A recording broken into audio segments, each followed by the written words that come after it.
Tu peux me mettre donc Gilles Tristram s'excuse, mais il est dans le train. Il a loupé son train, donc il arrive plus tard. Et donc malheureusement, il n'a pas pu être. Il arrivera à 21h. Donc Chantal Monvoix, qui, pour ceux qui ne la connaissent pas, qui s'occupe de la fondation, est dans le comité de direction de l'école et donc pourra répondre en complément. Gilles a fait en urgence également par sécurité hier soir une vidéo quand on lui a envoyé la restitution et donc il avait bien fait anticipant son changement de train à cause d'une réunion tardive sur Montpellier. Je tiens à remercier dès à présent, ils vont se lever les présents, donc François, membre du CA qui a été dans l'équipe de dépouillement longue, Anne qui va aussi se lever. Étienne, qui je crois n'est pas là, mais qui a pas mal aussi travaillé, qui est à Reims. Et puis Jean-Michel, que je n'ai pas vu, et qui est là, pardon, merci. Voilà, donc voyez, et vous pouvez les applaudir.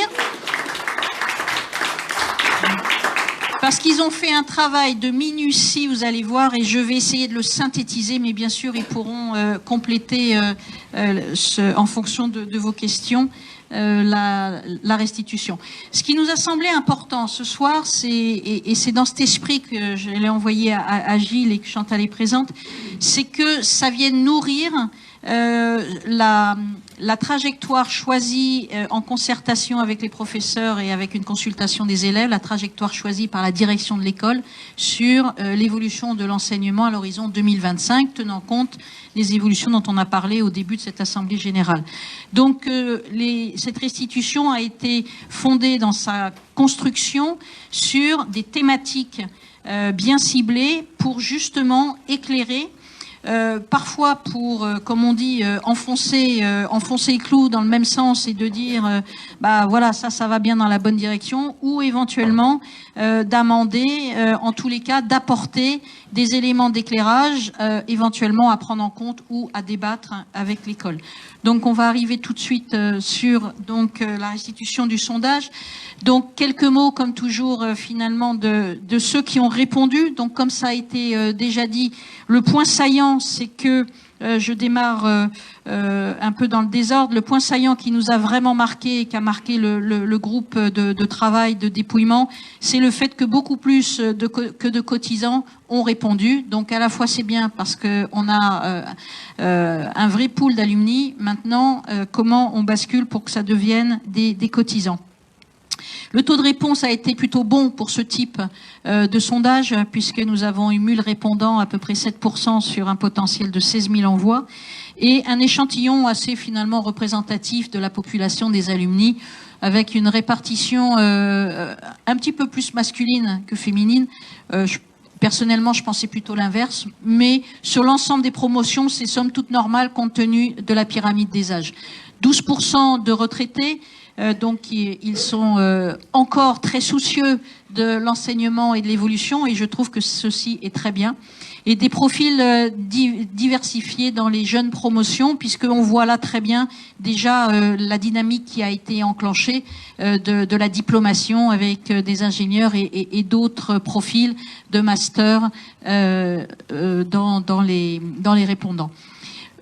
Sans surprise, quelques étrangers, mais majorité de Français, et en revanche presque la moitié donc des gens qui sont des jeunes, et ce qui est somme toute cohérent avec l'objet du sujet, puisque ils sont sortis depuis peu de temps. Si on rentre dans les questions, donc première question centrale, qui est la question, je la rappelle, de finalement positionnement des thématiques de l'enseignement.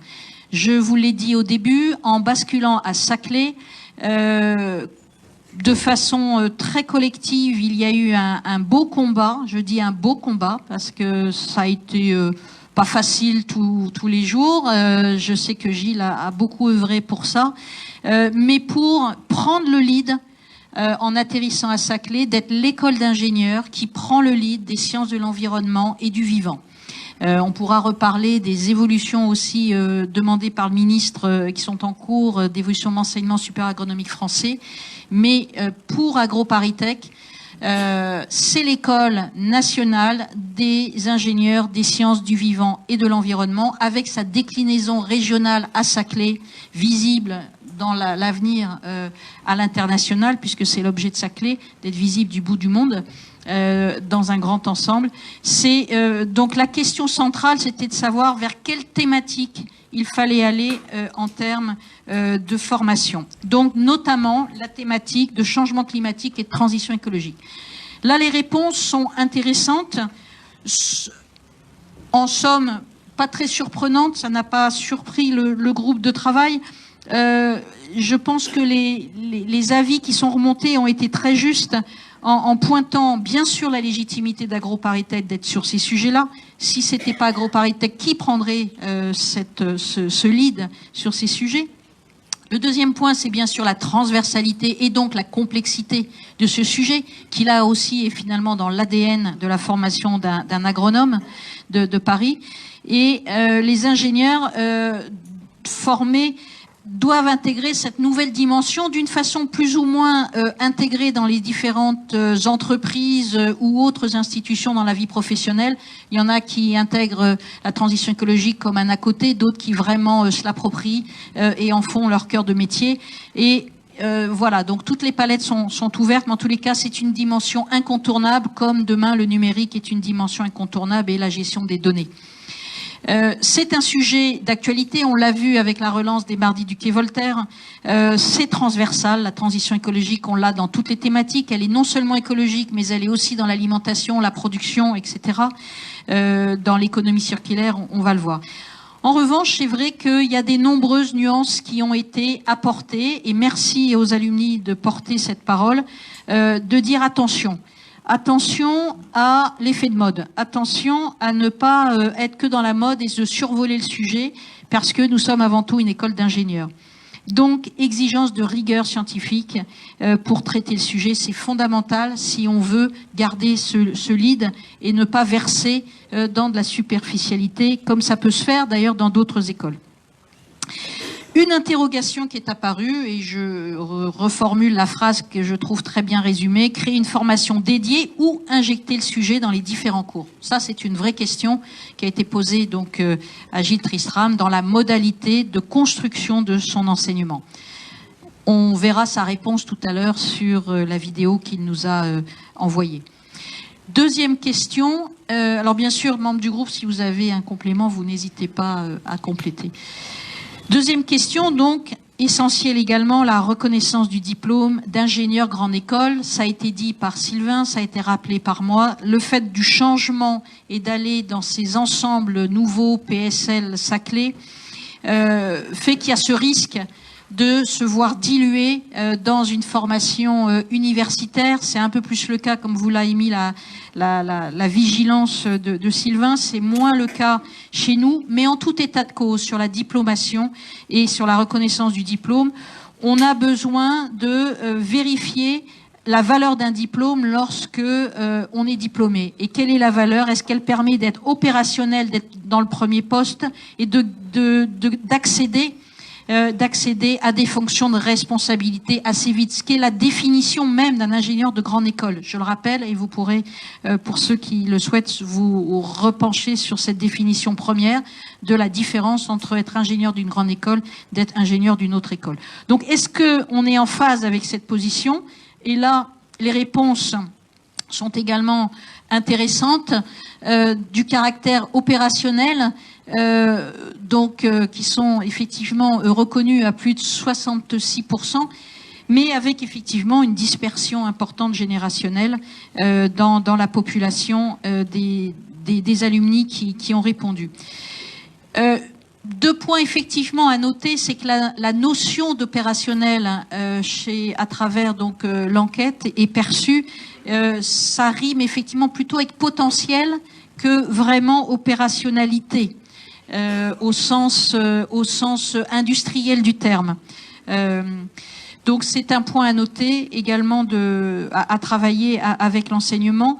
c'est un des points piliers parce que c'est ce qu'on va retrouver aussi dans les compétences dans les entreprises, notamment, mais pas que, également dans d'autres formes associatives ou institutionnelles. Le deuxième point important, c'est l'aspect responsabilité. Effectivement, on voit quand même que eh bien, les agros sont pas complètement, si on faisait un petit peu à main levée, quels sont les agros qui ont des fonctions de responsabilité dans des entreprises ou dans des grandes institutions. Ça reste somme toute assez modeste et j'ai plutôt envie de dire, comme ça a été dit, plutôt un peu en baisse. Et donc ça, c'est un constat non négligeable et à pointer.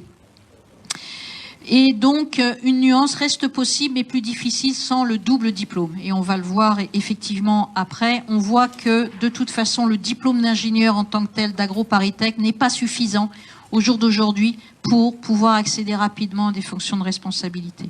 Les freins qui sont perçus, notamment, c'est, je mettrai à l'inverse, en priorité, je pense, c'est la notoriété de l'école. Et là, on a tous un rôle à jouer en termes d'alumni. Je pense un rôle clé de notre association que d'accompagner la notoriété de l'école et la fondation également y travaille.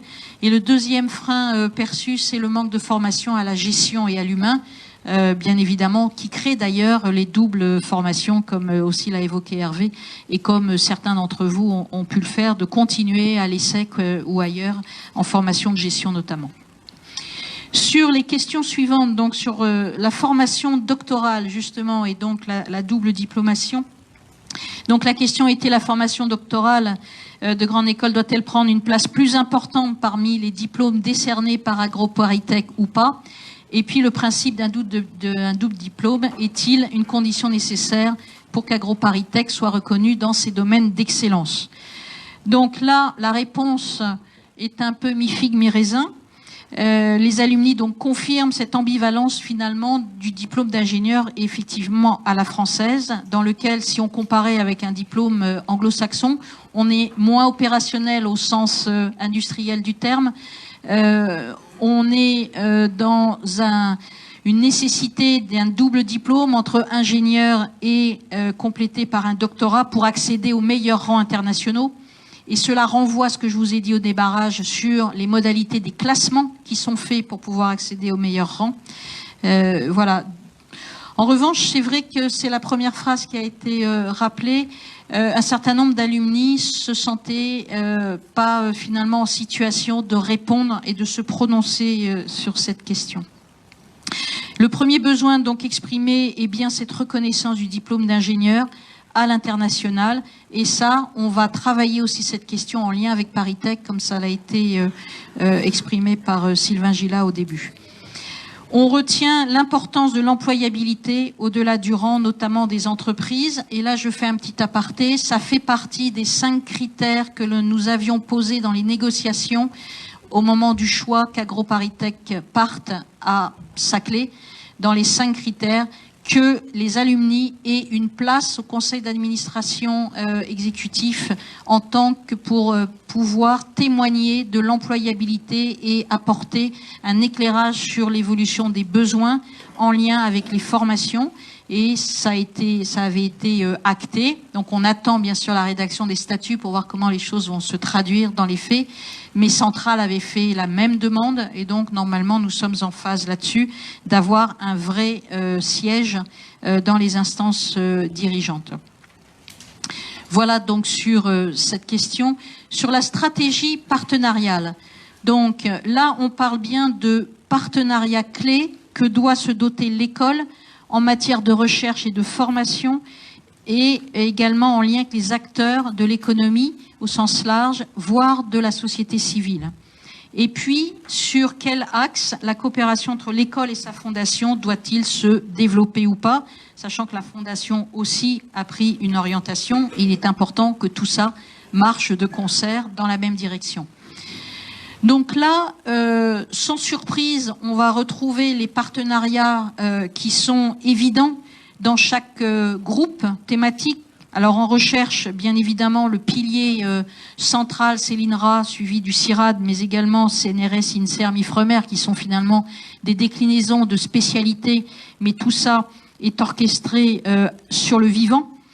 Bien sûr, les laboratoires universitaires qui sont en phase et en ligne avec les sciences du vivant. Et puis, au niveau de l'enseignement, là, on va retrouver également une cohérence avec les points précédents, notamment les écoles de management, les autres grandes écoles. Et comme je vous le disais, on veut maintenir les passerelles avec Polytechnique, quelle que soit son évolution. C'est essentiel. Également avec les autres écoles de ParisTech, Centrale, l'école des Ponts, l'école de Chimie Paris et d'autres. Et sur des thématiques élargies, ça c'est très important, de ne pas rester enfermé sur la thématique des vivants, des sciences du vivant et de l'environnement au sens écologie environnementale, mais de s'ouvrir et de nouer des partenariats, notamment dans les sciences du vivant, de la pharmacie, les biotechnologies du vivant. Les Américains sont partis très fort là-dessus. Les Français, on est un peu à la ramasse, si je puis dire. On a un potentiel gigantesque avec les biotechnologies, notamment de la mer, et on est très embryonnaire en France. On a également les sciences du vivant au service des enjeux de la ville d'aujourd'hui et de demain. C'est essentiel dans les effets changement climatique d'associer notamment l'eau, le végétal et la ville, de rendre la ville fertile de demain. C'est des choses qui commencent à poindre. Ça aussi, c'est essentiel. On parle d'agriculture urbaine, on parle de végétal dans la ville pour traiter les îlots de chaleur. Donc tout ça sont des thématiques dans lesquelles la formation des sciences du vivant sont essentielles et apportent. L'informatique également, bien sûr, avec le numérique, l'intelligence artificielle et les autres thématiques un peu plus classiques comme la chimie. On va retrouver aussi, bien sûr, dans l'économie, les grandes entreprises, les établissements publics et puis, bien sûr, nos piliers fondateurs qui sont les organisations agricoles qui elles-mêmes évoluent et les chambres d'agriculture. Dans les partenariats à développer, effectivement, on peut noter des choses intéressantes qui sont le rapprochement avec les start-up et les incubateurs. Et là, ça va faire écho aussi avec le travail de la Fondation. C'est pour ça, comme je vous le disais au début, il est important que la Fondation et les alumni aussi fonctionnent main dans la main de façon de plus en plus étroite, puisque une des actions de la Fondation est de soutenir également l'incubation de start-up, comme ça commence à se faire ailleurs avec d'autres écoles. Je rentre de Bordeaux où il y a une école Cage qui est à fond dans ces thématiques et j'ai été bluffée vraiment sur cette dynamique d'adéquation entre école, start-up et fondation et sciences du vivant. J'ai vu que l'agro de Bordeaux s'associait dans son écosystème bordelais avec ses écoles, avec l'école des beaux-arts, avec l'école des arts et métiers, et j'ai trouvé ça extrêmement constructif. Et Agro Bordeaux part à fond avec son écosystème bordelais. Et voilà, donc je pense qu'on a ces éléments à construire aussi dans notre écosystème de Saclay. Ensuite, donc, on va retrouver bien des organisations internationales. Donc là, on est un peu plus dans le classique de la renommée de l'école Agro-ParisTech à l'international, avec bien sûr les organismes classiques fédérateurs que sont la FAO, l'OCDE, les PNUE, mais pas que, il y en a d'autres. Et puis de nouveaux organismes qui émergent chez tous les organismes de la biodiversité. On peut en citer un qui est ORE, qui est une association civile de défense de la biodiversité, mais il y en a d'autres. Donc il est important aussi que l'école d'Agro-ParisTech s'ouvre à ces nouvelles formes associatives, thématiques sur la biodiversité. Les pistes de réflexion, effectivement, elles sont plus tournées sur l'ancrage territorial et le lien avec les territoires à travers les collectivités, les fondations et les départements. En résumé, donc, se rapprocher de l'entreprise pour être plus opérationnel, ça refait écho avec le point précédent. Avoir une pertinence qui passe plus par le terrain et un peu moins institutionnelle. Vous nous excuserez les anciens de la formulation parce que ça peut perturber certains qui étaient plus dans l'institutionnel, mais c'est des équilibres et c'est aussi important dans le contexte d'aujourd'hui et de demain de travailler, défricher le terrain. Et puis le jeune, donc, en résumé, sera d'autant plus opérationnel qu'il aura justement été exposé à des situations variées, différentes, hein, au sein de son parcours. Déjà, les formations se font avec des obligations d'aller à l'international, mais de pouvoir les faire dans différents types d'institutions et d'organismes pour être le mieux à même de gérer ensuite sa carrière et la complexité. Voilà donc en résumé les priorités sur la fondation et son positionnement ont été reformulées par Chantal, donc je vais faire un léger break et je vais lui laisser la parole rapidement pour le représenter. Merci beaucoup. Donc, bonsoir à toutes et à tous. Moi, je suis en effet déléguée générale de la Fondation et directrice des partenariats. Et pour moi, c'est un retour aux sources puisque je suis alumni de Revenu depuis 3 ans après. Un parcours en entreprise, en ONG et en fondation d'entreprise. Donc, pour vous dire 2 mots de la Fondation AgroParisTech, d'abord, je voulais faire un petit sondage. Qui connaît la Fondation AgroParisTech parmi vous? Ah, c'est bien, c'est bien, c'est bien. C'est bien, ça fait plaisir. Donc la fondation, elle existe depuis mi-2012, elle va avoir 7 ans cette année, et elle a été réfléchie au début comme une bourse pour aider les partenaires à défiscaliser quand ils voulaient aider l'établissement. Donc elle a été créée sous égide de la Fondation ParisTech, ce qui est formidable parce que ça lui permet d'être fondation reconnue d'utilité publique. Au passage de pouvoir défiscaliser les dons à 60% pour les entreprises, à 66% pour les particuliers et 75% dans le cadre de l'IFI. Et puis on s'est dit au bout d'un moment, c'est bien tout ça, c'est un joli cadre, ça fonctionne, sauf qu'il lui manque une âme, il lui manque une mission, il lui manque un engagement pour être réellement au service du rayonnement de l'établissement AgroParisTech, du monde AgroParisTech, et faire en sorte qu'elle puisse apporter sa contribution à réellement faire rayonner AgroParisTech partout dans le monde. Donc on s'est posé quelques questions il y a 2 ans. On l'a remis à plat et on lui a donné la mission que vous avez là. Ce petit schéma, mine de rien, c'est l'extrait sec de 2 ans de réflexion pour faire en sorte qu'aujourd'hui, elle soit organisée en 3 initiatives et 2 niveaux d'intervention.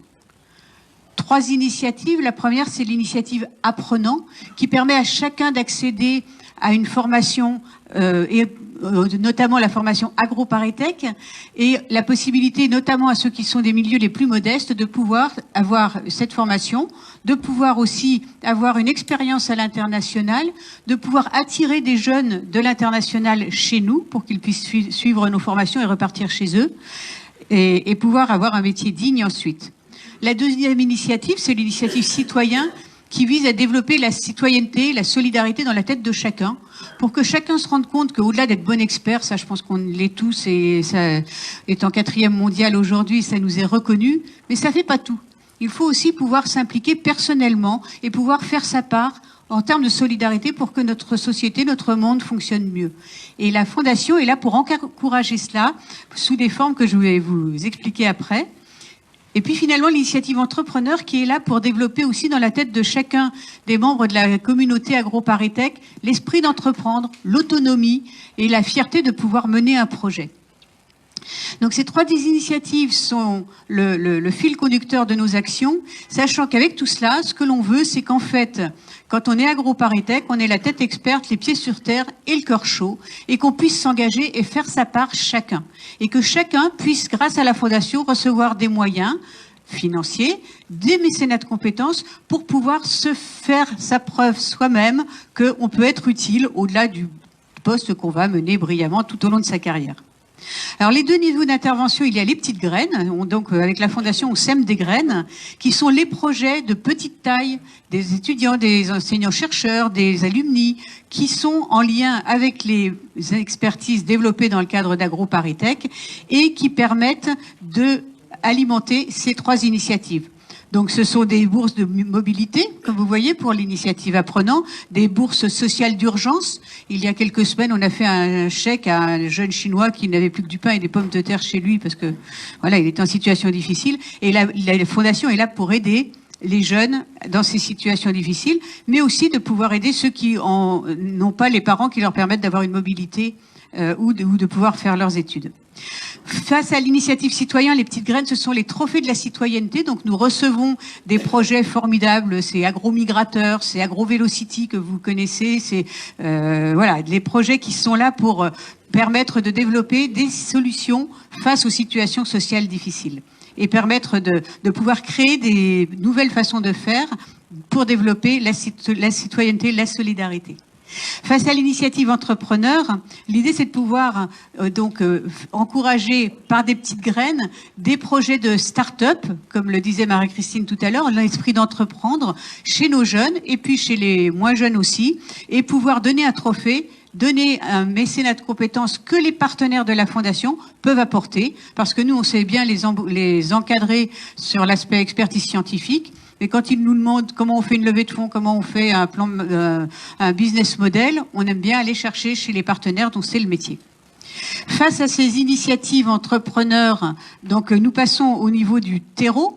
Et l'idée est de pouvoir, avec la Fondation, collecter assez d'argent pour financer les InLab, qui sont ces tiers-lieux ouverts que AgroParisTech développe pour pouvoir héberger des startups, les faire pré-incuber, arriver jusqu'à la preuve de concept et pouvoir ainsi ensuite aller dans notre réseau de partenaires incubateurs pour pouvoir développer des activités qui apportent des solutions réelles face aux grands enjeux de la planète.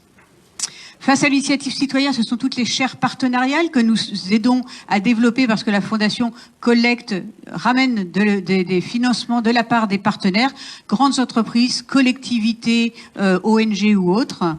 Et puis la mission d'ouverture sociale, ce sont notamment les cordées de la réussite pour embarquer les jeunes, nos jeunes, dans les quartiers prioritaires et rencontrer des jeunes qui ont moins de chance qu'eux pour leur ouvrir l'horizon et leur permettre de sortir du quartier. Et puis finalement, face à l'initiative Apprenant, ce sont toutes les bourses de mobilité que nous souhaitons pouvoir développer avec les financements que la Fondation pourra recevoir d'enseignants-chercheurs qui peuvent aller des mois à l'étranger, des étrangers qui viennent chez nous, et puis pouvoir financer des allocations doctorales. Tout ça parce que, avec cette Fondation, nous avons vraiment le souhait de mettre à disposition de l'établissement cet outil qui permet, bien sûr, de collecter de l'argent auprès des partenaires, auprès des alumni, pour pouvoir le reverser à tous les jeunes ou moins jeunes qui ont des projets qui vont dans le bon sens pour développer des solutions au service de la planète. Et c'est pour ça que la signature de cette fondation, désormais, c'est Ensemble, citoyens du vivant, parce qu'en s'y mettant tous, on va y arriver. Parce qu'ils ont besoin de nous, tous ces jeunes, et nous, on a besoin de vous. Merci Chantal.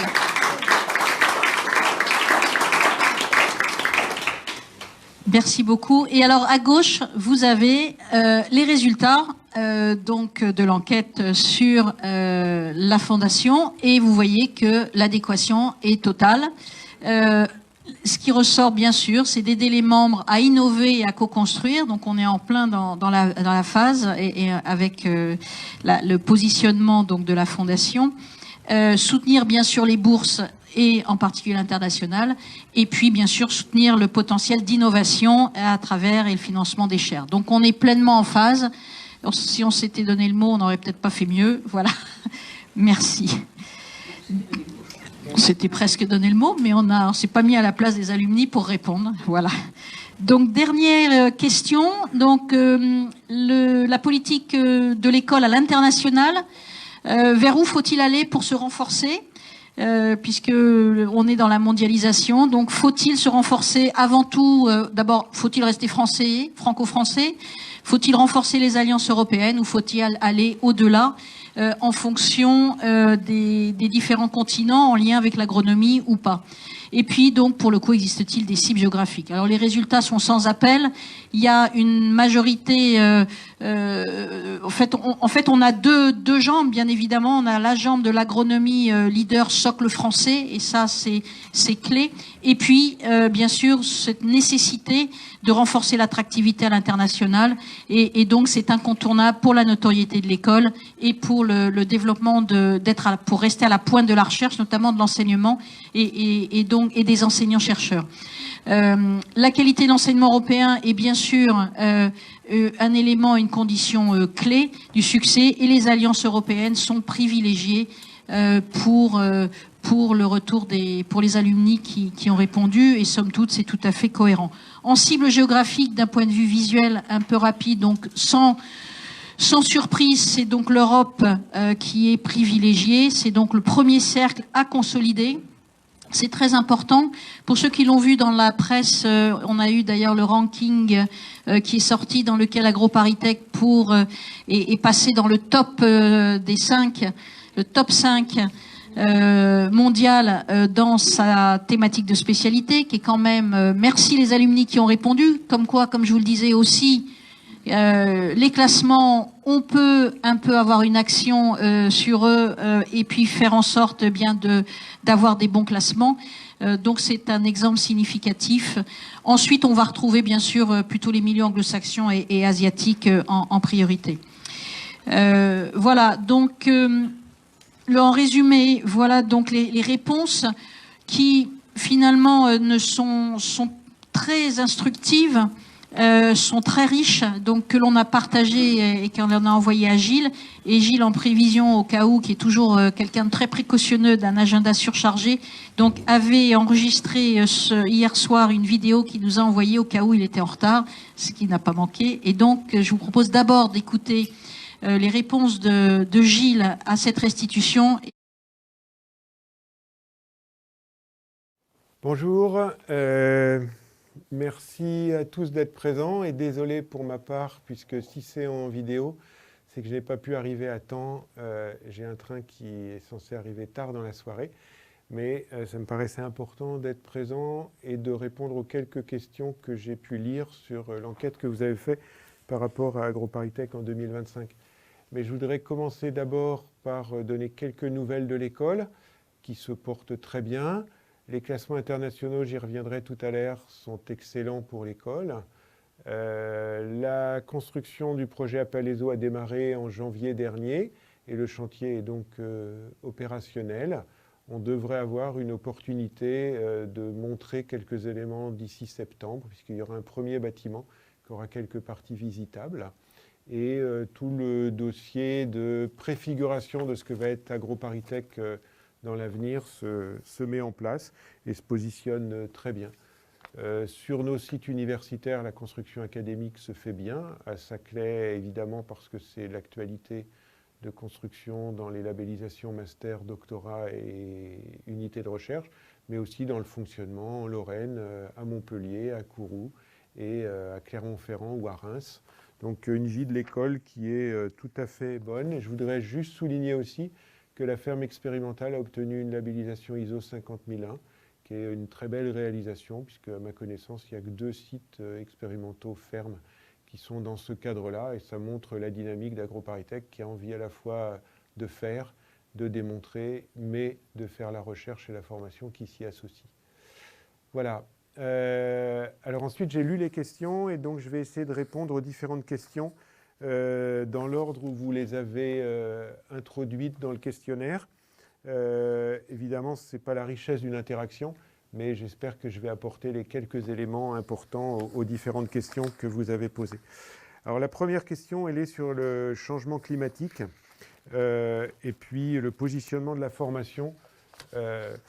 Alors sur cette question-là, je pense qu'on est absolument en phase ensemble, à savoir que le changement climatique et la transition écologique, c'est un cadre essentiel pour AgroParisTech. Un très grand nombre de formations se justifient, se revendiquent de ce cadre-là, mais je crois qu'il faut l'élargir un petit peu. Et en fait, c'est l'ensemble des transitions qui s'imposent à AgroParisTech et qui constituent à la fois un contexte, des contenus d'enseignement, mais aussi un positionnement pour des emplois, pour des jeunes ingénieurs sortants. Ce sont les transitions écologiques, bien sûr, liées au climat, mais aussi énergétiques, alimentaires, sociales. Et aussi, on le voit dans toutes les réglementations politiques où ces dimensions écologiques sont en train d'arriver. Et peut-être qu'il sera montré dans les suites du grand débat national que cette transition écologique va se décliner en évolution importante pour la société, ce à quoi AgroParisTech est partenaire, est acteur et continuera à l'être dans le futur. Donc on est vraiment légitime sur ces questions de transition.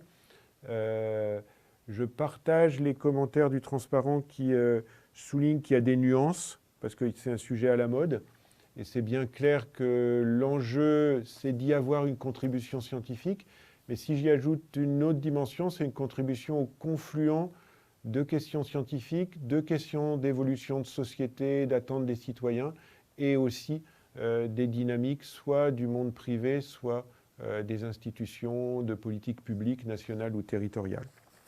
Donc voilà pour la première question. Il me semble qu'on était bien en phase et que le positionnement de l'école va bien dans ce sens-là. La deuxième question, elle est sur la reconnaissance du diplôme ingénieur. Alors ça va me permettre de traiter d'abord d'un point tout à fait important, c'est qu'est-ce que veut être AgroParisTech et qu'est-ce que dit le projet de l'établissement à 2025. On veut clairement être le leader, en France certainement, et on va dire, parce qu'il ne faut pas cacher l'ambition, le leader en Europe, dans le domaine des sciences du vivant qui s'appliquent à l'agriculture, à la production et la préservation des ressources naturelles et à tous les usages que l'on peut en faire, qui soient alimentaires, non alimentaires, s'inscrivant dans la bioéconomie, ayant un impact sur la santé et raisonnant également ce que les sciences et ingénieries de l'environnement sont et peuvent apporter à la société, aux activités économiques et aux citoyens. C'est ça le positionnement d'AgroParisTech. Et donc de ce point de vue-là, le diplôme et d'une manière générale la politique de diplomation sont au cœur de ce que nous voulons faire et de ce que nous devons faire. Le diplôme phare étant évidemment le diplôme ingénieur, mais on ne néglige pas les diplômes de master que nous donnons avec nos partenaires universitaires, les diplômes de doctorat ou les diplômes de master spécialisés qui sont très originaux dans l'offre que peut avoir AgroParisTech.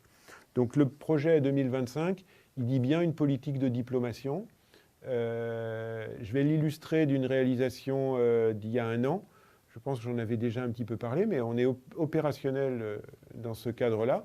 Les élèves ingénieurs qui seront ingénieurs AgroParisTech et qui suivent un certain nombre d'enseignements, qui en auront les compétences, auront en plus de leur diplôme d'ingénieur, un diplôme en sciences et ingénierie forestière.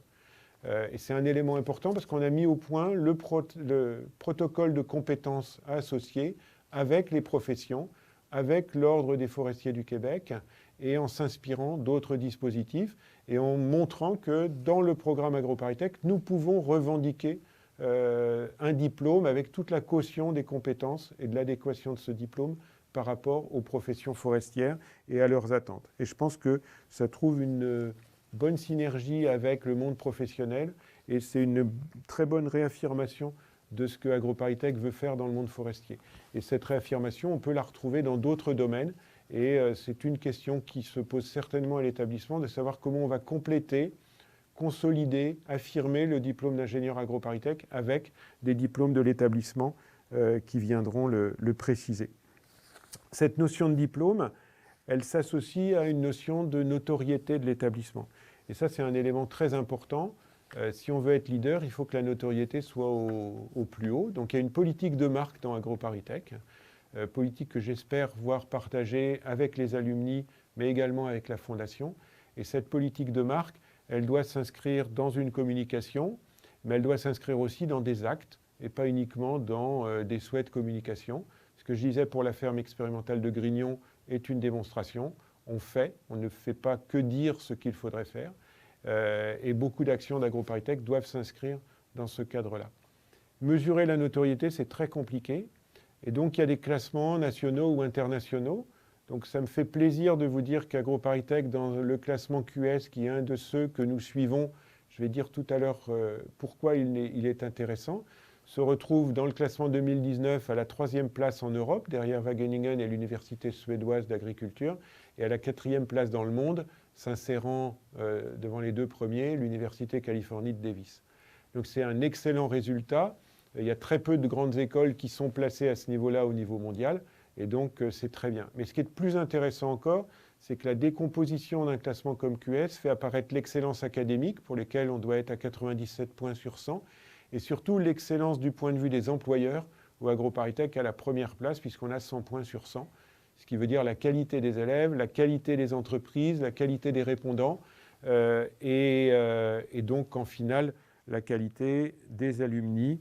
Et vous pouvez donc être fiers de ce résultat, comme l'établissement en est fier, bien évidemment.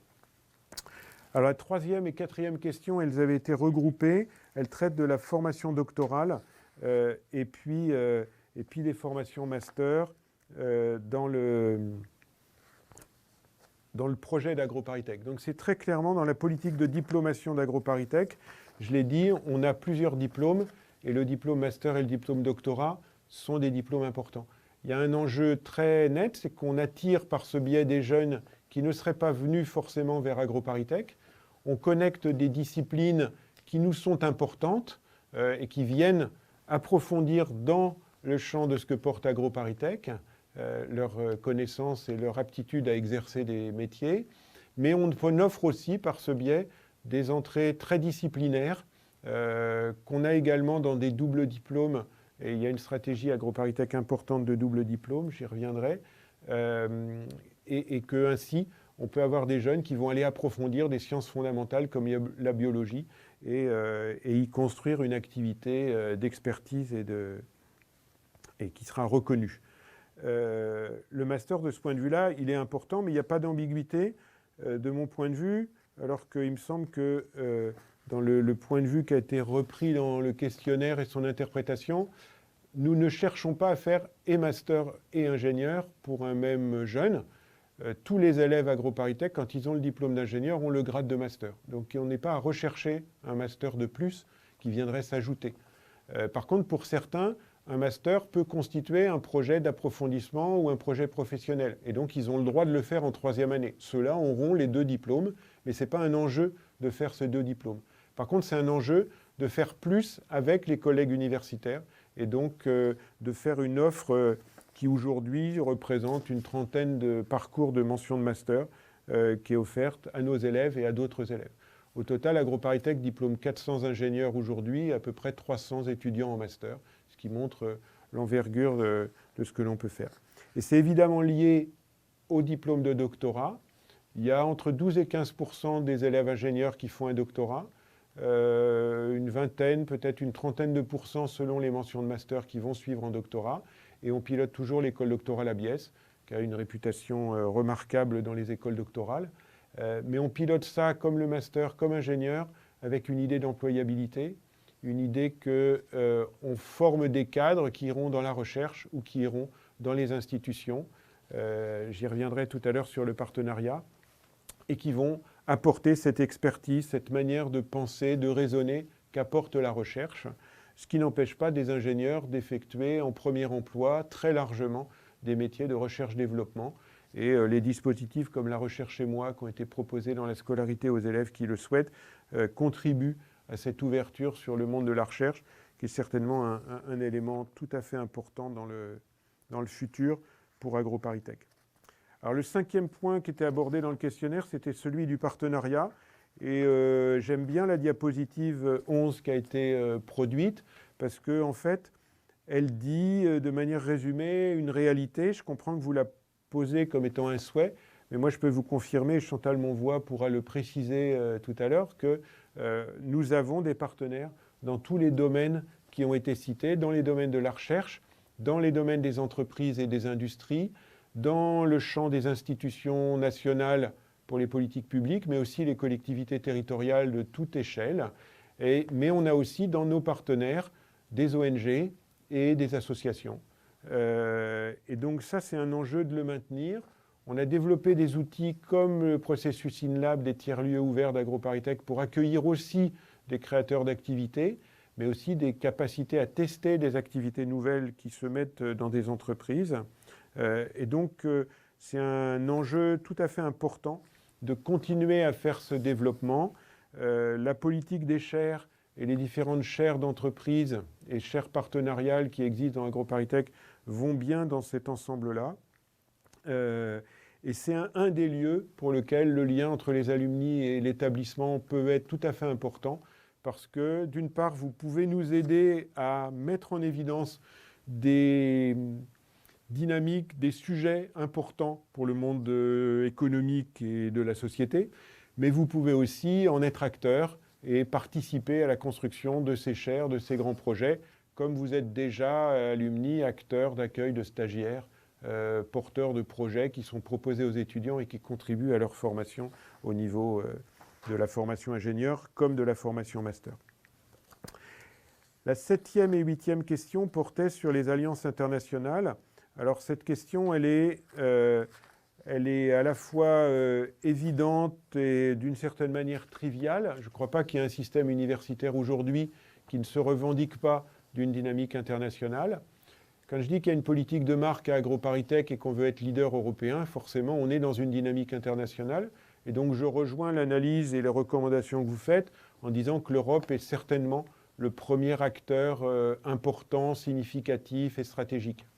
En même temps, dire l'Europe, c'est plus compliqué que ça parce que nos partenaires principaux sont les universités et les entreprises à dynamique européenne ou internationale. Je ne voudrais pas qu'on oublie que la dimension internationale, ce sont aussi quelques pays ou quelques régions importantes du monde. Je vais y revenir tout à l'heure. Je voudrais illustrer la dynamique européenne par le fait qu'avec 5 autres universités en Europe, on s'est proposé de créer une université européenne de bioéconomie. Ce sont les meilleures universités du domaine, puisqu'on va trouver Wageningen, Hohenheim, beaucoup à Vienne, l'université de Bologne, l'université de Joensuu en Finlande et AgroParisTech.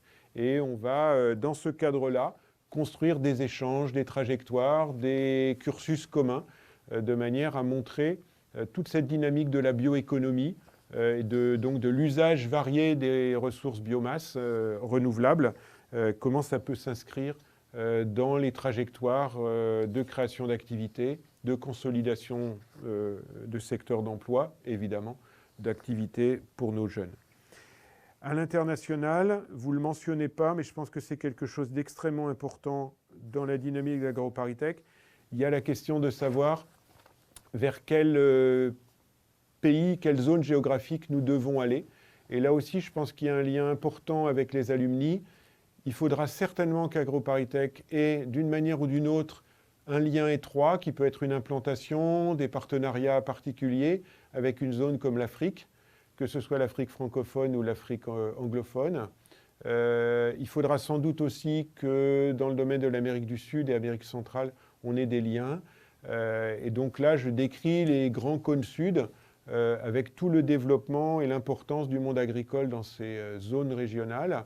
Et donc, c'est là aussi une dimension pour laquelle je pense que l'école a besoin des alumni, à la fois pour nous aider à identifier les bons lieux, mais aussi pour nous aider financièrement, par influence, pour savoir sous quelle forme on doit s'implanter, dans quel partenariat, voire dans quelle implantation en tant que telle d'AgroParisTech dans un de ces pays-là. C'est un enjeu au moins de réflexion à l'horizon 2025.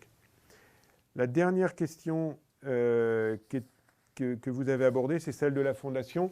Donc je laisserai Chantal Monvoix, qui est déléguée générale de la Fondation, répondre à ce point-là. Je voudrais juste souligner que pour moi, il y a un triangle extrêmement important qui est la Fondation, les alumni et l'établissement, et que cet ensemble-là doit fonctionner en synergie.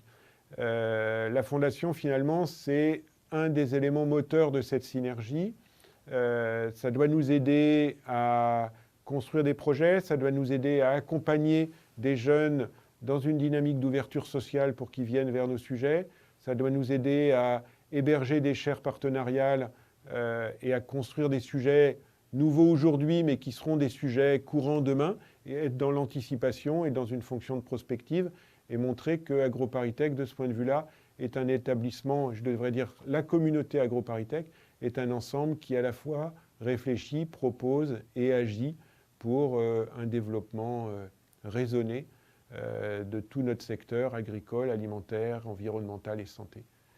Merci. Bien, je vous propose donc d'ouvrir le débat et de vous céder la parole. D'abord, est-ce qu'il y a des compléments de la part du groupe de restitution? N'hésitez pas, ou au cours des questions. Est-ce qu'il y a des interrogations, des questions? Oui, on va peut-être passer le micro, Camille, c'est possible. Il y en a deux, une devant et une au fond. Voilà.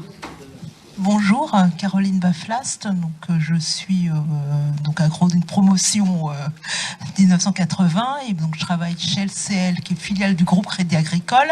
Et je suis un peu surprise dans tous les acteurs de ne pas avoir repris les groupes bancaires, d'autant plus que maintenant il y a des échanges internationaux au niveau de toutes les banques qui sont un peu à dominante justement agricole. Donc voilà, c'était ma remarque, parce que je pense qu'on a une part justement par tout ce qui est financement en matière de transition écologique et même plus générale en fait au niveau de l'économie importante en fait à jouer. Et les agros justement par notre parcours qui est très transverse et en même temps justement capable d'être créatif et de chercher des solutions pragmatiques, ont aussi un rôle à jouer en fait dans tout ce pan en fait de l'économie. Merci de la question qui est excellente, merci de l'avoir posée.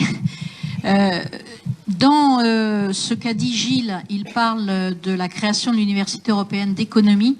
Ça fait partie à l'intérieur d'un travail sur justement les nouveaux modes de financement et donc derrière des nouveaux partenariats. Mais vous avez raison, c'est vrai que peut se pointer. Je vais laisser Chantal aussi compléter. Alors, il est évident que les banques et les assurances, d'ailleurs, sont des partenaires forts pour l'établissement, pour la fondation aussi, puisque le Crédit Agricole est au conseil de fondation, AgroParisTech, voilà. Et pour nous, c'est important pour, en effet, financer les projets, pour accompagner les projets des étudiants et aussi pour tout simplement suivre le cursus, les étudiants tout au long de leur cursus. Nous avons des accords qui sont passés avec des banques pour pouvoir leur faciliter les choses également. Donc, nous avons des liens qui sont en train de se créer avec un certain nombre d'organismes. Le Crédit Agricole, c'est fait et historique, mais avec d'autres banques aussi, pour pouvoir être de plus en plus en appui aux projets que développe l'établissement. Quand je parlais tout à l'heure des InLab, par exemple, voilà, ce sont des projets qui nous tiennent à cœur et sur lesquels nous devons créer des alliances. Et voilà, c'est des choses qui sont en construction. Une question au fond. Oui, bonsoir. Georges Landelot, je suis de Grignon 63-66 et membre aussi de l'association Grignon 2000, donc qui s'intéresse au futur de Grignon, et je remercie Philippe Guérin d'avoir commencé à prendre notre défense.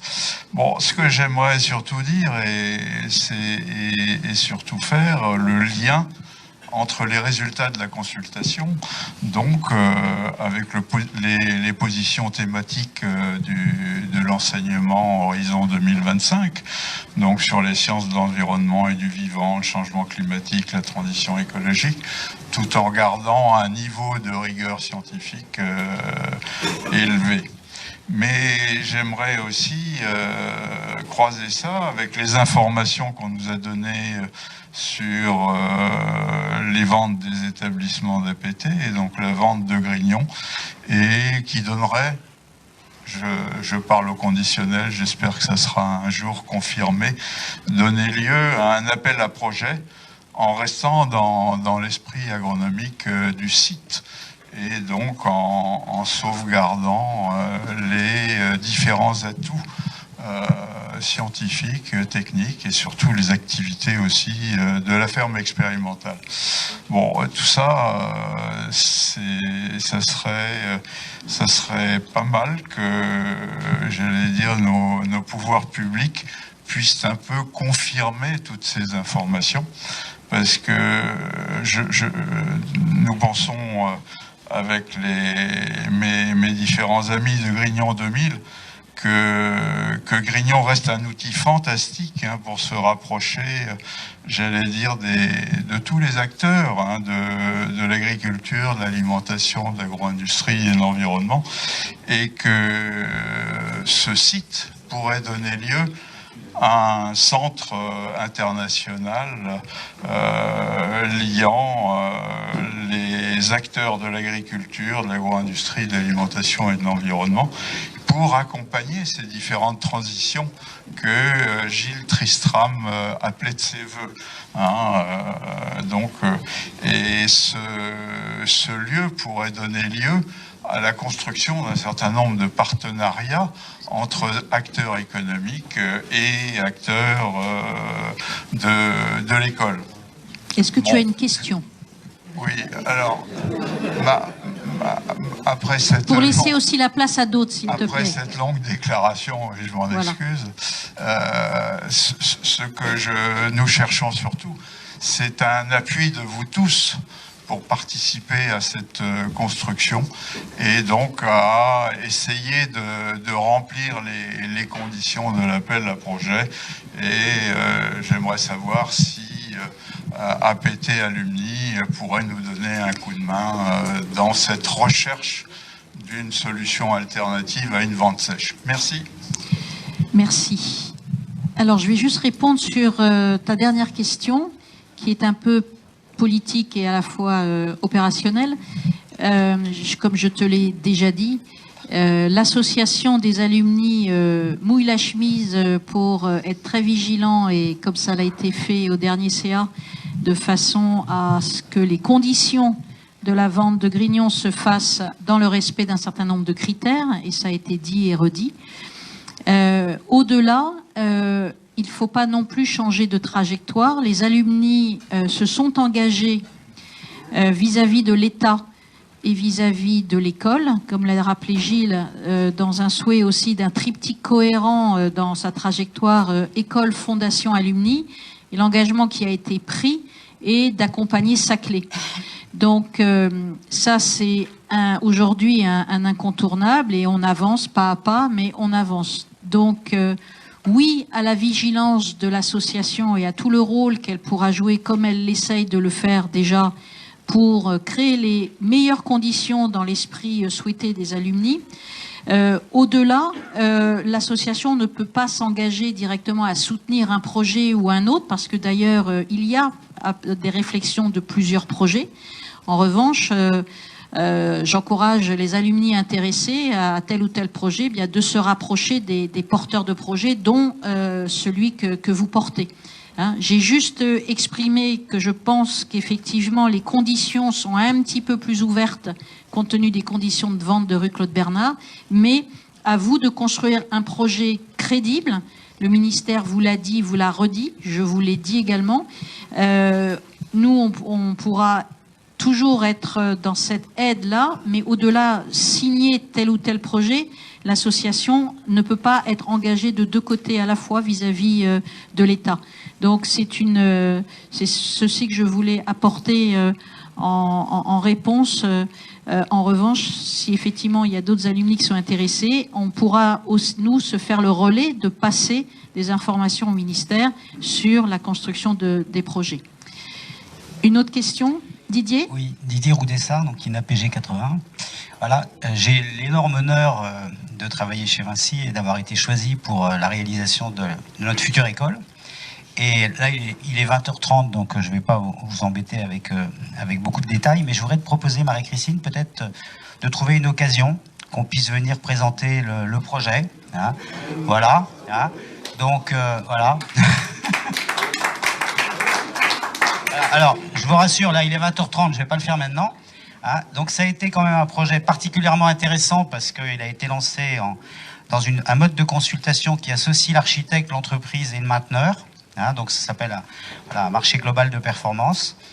Donc je viendrai avec l'architecte, hein, donc qui est Marc Mimram, quoi, ils sont deux en fait, hein, Marc Mimram et Jean-Baptiste Lacoudre, hein, qui sont deux architectes de renom.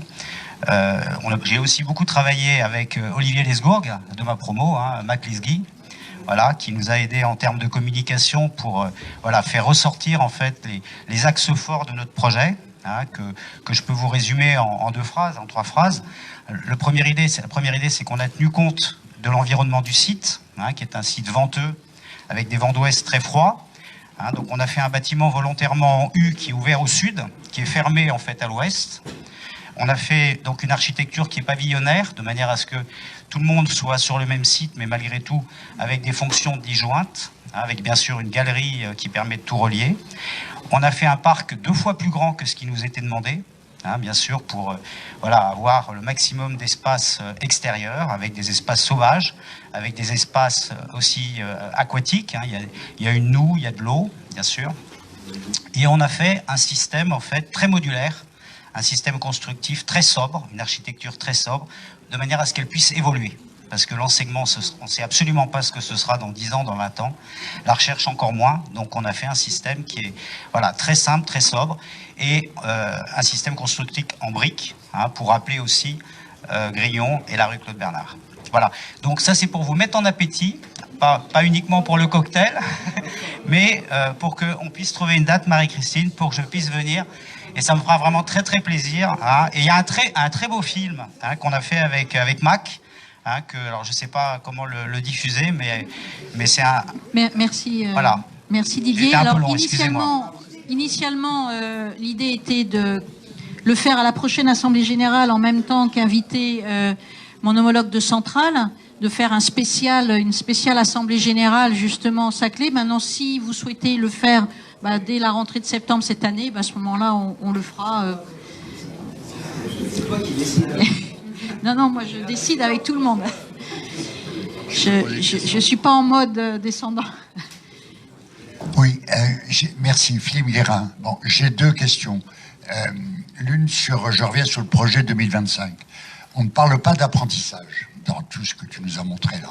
Bon, j'en ai encore parlé avec Tristram, on en parlait encore l'autre jour lors d'une réunion de promo, mais je crois que c'est important de préciser justement, et c'est l'originalité de l'école. Vous souvenez-vous, l'Agro était la première grande école d'ingénieurs à mettre en place l'apprentissage au sein de l'école. Et ça s'est pas fait si facilement que ça, tant vis-à-vis à l'intérieur de l'école que vis-à-vis des tutelles. Ça, c'est la première question. La deuxième, je reviens au sujet là, qui vient d'être évoqué, c'est le patrimoine de Claude Bernard, de Grignon. Bon, clairement, Saclay, on vient de le voir, ne pourra pas accueillir tout le patrimoine, on l'a vu en partie l'autre jour, bon, de la bibliothèque, de Grignon, de Paris, bien sûr. Qu'est-ce que ça va devenir? Il y a des tas de choses là qui sont... Et ça, c'est important. Est-ce que la Fondation peut jouer un rôle? Je ne sais pas. Mais ça me paraît très important aussi, pour nous, de faire en sorte que ce patrimoine ne disparaisse pas ou bien ne soit pas noyé dans je ne sais quel grand organisme. Voilà.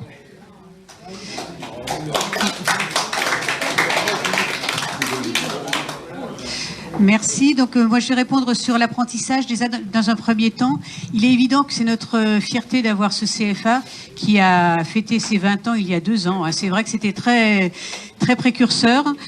C'est plébiscité par nos partenaires qui découvrent tous les bienfaits de l'apprentissage. À peu près 100% des jeunes qui sortent de l'apprentissage trouvent leur travail là où ils ont leur apprentissage. Je ne sais pas si Fabienne qui s'occupe de l'insertion est encore là, mais elle pourrait dire les statistiques de sortie.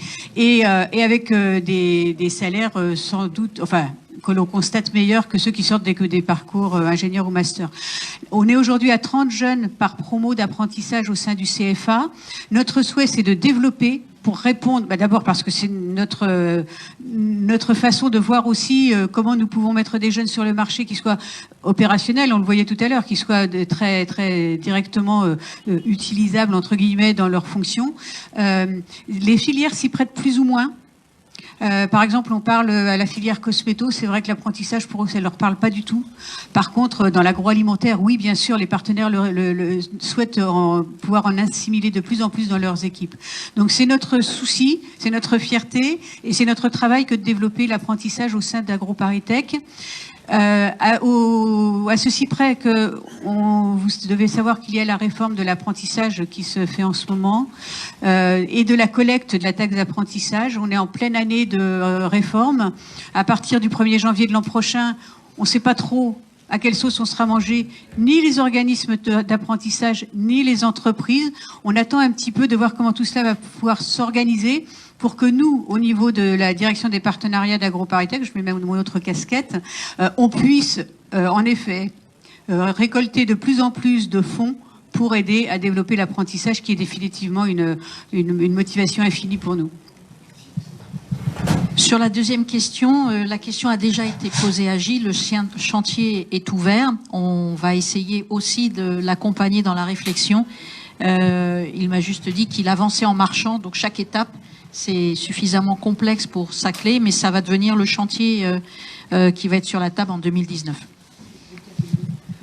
Et pour dire la notion de pouvoir être aidé par la Fondation, c'est clair que la Fondation est à disposition d'AgroParisTech dans toute sa globalité, dès lors qu'elle pourra aider à encourager de la collecte de fonds avec la défiscalisation qu'elle autorise, bien évidemment. Alors, c'est quoi l'apprentissage et c'est quoi CFA? L'apprentissage, c'est la possibilité de faire de l'alternance pour les jeunes qui sont en études, donc qui ont des blocs de travail en milieu professionnel dans une entreprise qui les porte pendant tout leur cursus, puis ensuite des périodes d'école où ils reviennent chez nous. Et donc cette alternance des jeunes entre un vrai métier et les cours fait qu'ils sont beaucoup plus opérationnels en sortant. Et CFA, c'est Centre de formation par l'apprentissage. Et AgroParisTech en a créé un à l'intérieur de l'école il y a 22 ans pour faire en sorte qu'on puisse sortir avec un diplôme d'ingénieur ou un master classique ou de l'avoir fait par apprentissage. Et on a même eu le culot de tenir bon quand il y a eu la réforme de l'apprentissage il y a quelques années, où on peut aujourd'hui faire le cursus en 24 mois comme tout le monde, mais on a réussi, nous, à conserver aussi de pouvoir le faire en 36 mois. C'est-à-dire que les jeunes font les 3 ans en apprentissage et sortent de façon très opérationnelle sur le marché de l'emploi. D'autres questions? Il marche le truc, hein? Ouais. Bon. Juste une incidente sur ces problèmes d'employabilité. Il y a quelques mois, je suis allé à rue Claude Bernard pour me rencontrer des élèves de 2e année et discuter avec eux sur la base de leur CV et simuler des entretiens d'embauche et discuter un peu leur truc. Alors, on parlait tout au début du fait qu'on trouve les PULARO dans des postes de responsabilité dans des entreprises agroalimentaires notamment. Bon, les postes de responsabilité, quelquefois, il faut commencer à la base pour finir à les avoir. J'ai été frappé de 2 choses. Alors, l'échantillonnage, il n'est pas énorme, hein. La qualité des élèves que j'ai vus, qui m'a semblé meilleure que ce qui était la nôtre il y a 50 ans, hein, je n'hésite pas à le dire. La mixité a fonctionné à fond, ça c'est une chose. La mixité sociale, à mon avis, pas du tout, de ce que j'ai vu. Alors ça m'a un peu attristé.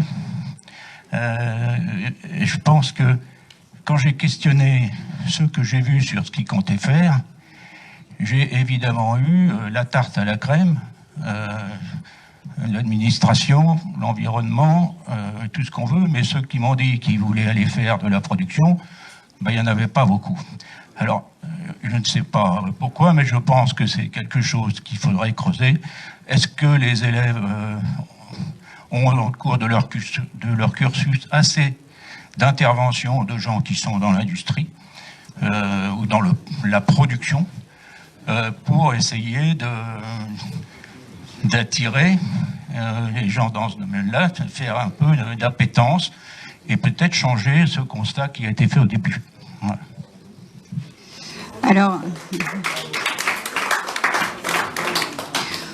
on a de cesse de développer des partenariats avec le monde qui nous entoure, parce que l'idée, c'est pas de tourner dans notre petit bocal, c'est d'être au service du monde et de son évolution. Donc, à ce titre-là, on développe autant que faire se peut, des liens avec des personnes de l'extérieur qui peuvent apporter leur expérience. Nos jeunes arrivent en première année, ils n'ont pas d'idée de métier qu'ils vont faire. Et notre responsabilité à nous, école, avec vous tous, acteurs économiques ayant un métier, c'est de leur expliquer vers quoi ils peuvent tendre et leur montrer la palette des possibilités de recrutement qu'ils peuvent avoir et des métiers dont ils n'ont absolument pas idée. Et moi, je pense très important de développer de plus en plus de liens avec vous tous pour que vous puissiez rentrer dans l'école, raconter vos métiers, mais précisément, concrètement, j'arrive le matin, je vais faire telle et telle chose pour pouvoir leur donner le maximum d'opportunités en termes de sortie de l'école. Et en termes de mixité, on travaille à la mixité sociale. Alors la mixité homme-femme, on a un petit peu de mal, vous le savez, hein, De notre temps, il y avait quand même plus de garçons que de filles. Maintenant, il y a beaucoup plus de filles que de garçons. On est entre 65 et 70% de filles quand même. Ce qui fait que les écoles d'ingénieurs du plateau de Saclay nous attendent avec beaucoup d'impatience, paraît-il d'ailleurs. Par contre, en termes de mixité sociale, on a 30% de boursiers à AgroParisTech. Mais c'est pas des boursiers, enfin, on n'a pas beaucoup de boursiers en situation très difficile. Ceux-là, on les aide avec la fondation, avec les aides que l'on peut donner.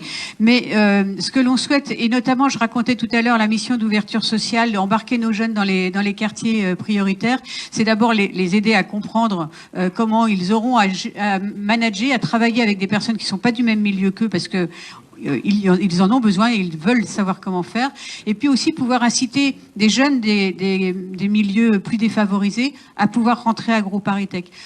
Ça n'est pas simple, ça se fait pas en un jour, mais c'est notre volonté que d'accroître cette mixité dont on a besoin, parce que quand on est ingénieur AgroParisTech ou master AgroParisTech, eh bien on doit pouvoir avoir cette modestie et cette capacité de travailler dans des contextes différents.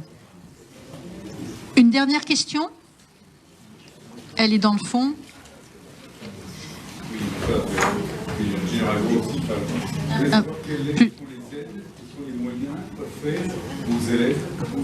On n'entend pas, pardon. Quels sont les moyens que faire aux élèves pour créer des entreprises à la fin de leur parcours scolaire? Bien en cursus. Est-ce qu'il y a, par exemple, une relation comme il y a avec les SAT, Société d'accélération potentielle de technologie? Et dans le cas de Saclay, est-ce qu'il y aura aussi la possibilité de réunir des compétences pour créer des entreprises? Merci. Alors, tout au long du parcours, on a, à l'intérieur du cursus d'ingénieur et de master, on a un itinéraire que l'on appelle entrepreneuriat pour aider les jeunes à comprendre comment on monte un projet et comment on peut arriver en dernière année avec dans une poche le diplôme, dans l'autre poche une preuve de faisabilité et puis un business model qui tient à peu près la route avec des projets pré-incubés. Et nous avons créé autour de nous un réseau d'incubateurs partenaires qui sont prêts à recevoir les jeunes pour leur donner le coup de pouce qui va bien, au-delà de commencer à réfléchir à un projet, pour aller jusqu'au bout, lever des fonds et pouvoir monter leur start-up ou leur entreprise. Start-up, ça ne veut pas dire grand-chose, ceci dit. Leur petite entreprise, parce que ce sera leur projet. On est bien évidemment entouré de toutes les plateformes d'innovation comme Ecotrophelia, comme tous les concours aussi qui encouragent les jeunes et qui leur mettent le pied à l'étrier. Avec la fondation, ce que l'on fait aussi, c'est de leur mettre un label Fondation AgroParisTech à un moment où ils ont besoin de mettre le pied à l'étrier, qu'ils ne sont pas repérés. Et d'avoir ce label-là, ça leur permet d'ouvrir toutes les portes dont ils ont besoin après pour être incubés, pourquoi pas, mais pour aussi pouvoir faire de la levée de fonds. Et puis dernière chose, je peux encore, oui. Dernière chose, on développe du mécénat de compétences, comme je disais tout à l'heure, pour pouvoir les aider à avoir toutes les chances autour d'eux. Et on leur fait faire, par des intervenants qui sont d'ailleurs des alumni, des cours sur comment je lève des fonds, comment je peux monter mon projet d'entreprise pour qu'il soit le plus viable possible grâce à l'accompagnement qu'on leur apporte à nous tous. Nous, les enseignants-chercheurs et les scientifiques, et puis vous, partenaires qui pouvaient les accompagner au mieux. Merci. Je crois que c'est un peu le mot de la fin. Ensemble partenaires. Je crois que s'il y a une chose à retenir, c'est le triptyque école, fondation et alumni, puisque dans cette dernière question, quelque part, les trois sont liés. Et si les alumni peuvent aussi permettre de contribuer à faciliter ces incubateurs, ces développements de projets aidés par la fondation.